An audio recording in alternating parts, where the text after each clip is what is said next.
Brunswick, which is in Canada, has a blow up over their education department teaching something to the kids that didn't make too much sense. What happened was this classroom in New Brunswick in Canada assigned a project to kids. They said, all right, look, the world's going to explode or implode, it's going to die somehow, and we can only take 3 races on a rocket ship to the new place we're going. Which races would you like to pick?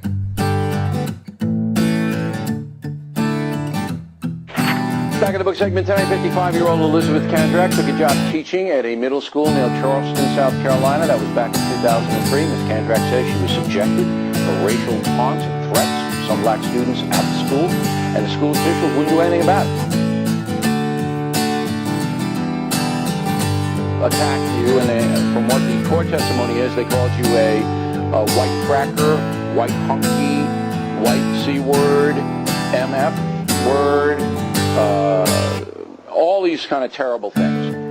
Now, when I was teaching, that would be immediately that kid would have been suspended from the school. Immediately, if that had happened when I was teaching in the 70s. According to my supervisor, the principal, she said this is their culture, this is how they are, this is all they hear at home, and if you don't like cursing, this isn't the school for you.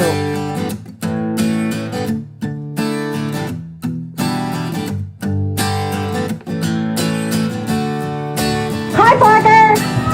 Parents like Pamela Grundy watched as busing based on race came to an end in Charlotte 6 years ago. Something called the Choice Plan started.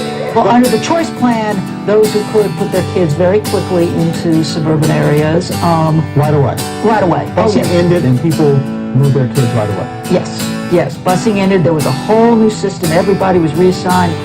That meant wealthier families moved their children to well-performing schools. And poorer families, mostly black and Latino, stayed where they were. Educators like John Modest call it the resegregation of America's public schools. But this time, segregation based on class. I think you saw some white flight and some bright flight. I'm sorry, say it again. What kind of flight? White flight and bright flight where the black middle class folks were leaving too from the schools. White folk going one direction fast out of town. Middle class black folks. Yeah, they're going too. Right behind. Yeah.